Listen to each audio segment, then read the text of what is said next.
Hi పిల్లలు, ఎలా ఉన్నారు? అందరూ బాగున్నారా? నేను ఈరోజు మంచి కథ చెప్తాను, వింటారా? అయితే వినండి. ఈ కథ పేరు చిన్న పిట్ట ఎగిరిన కథ. ఒక అడవిలో ఒక చిన్న పిట్ట ఉండేది. అది తన అమ్మ పిట్టతో గూడులో ఉండేది. అమ్మ పిట్ట దానికి ప్రతిరోజు ఆహారం తెచ్చేది. రోజు రోజుకి ఆ చిన్న పిట్ట పెరుగుతూ వచ్చింది. ఒకరోజు అమ్మ పిట్ట తనతో, ఇక నువ్వు ఎగిరే సమయం వచ్చింది అని అంది. అయితే ఆ చిన్న పిట్టకు చాలా భయం వేసింది. అప్పుడు తన అమ్మతో, అమ్మా, నేను పడిపోతాను, నేను ఎగరలేను అని అంది. వాళ్ళ అమ్మతో అలా అనేసరికి అది కొమ్మ మీద వణుకుతూ కూర్చుంది. అవేవి పట్టించుకోకుండా అమ్మ పిట్ట తనకు ధైర్యం చెప్పింది. భయపడకు, నీ రెక్కలు చాలా బలంగా ఉన్నాయి అని తనను ప్రోత్సహించింది.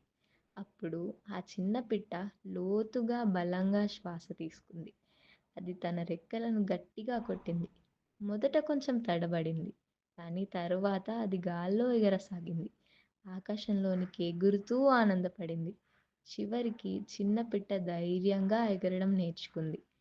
పిల్లలు, ఈ కథలో నీతి ఏంటంటే, మనం ఎప్పుడైతే ధైర్యంగా ఉంటామో అప్పుడే మన బలం, మన శక్తి బయటపడుతుంది.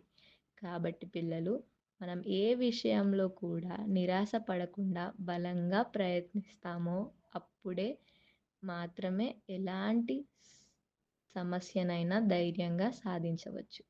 కథ బాగుందా పిల్లలు? రేపు ఇంకో కథతో వస్తాను. మీరు కూడా త్వరగా రండి. ఉంటాను మరి. మీ నాన్నమ్మ, తాతయ్య.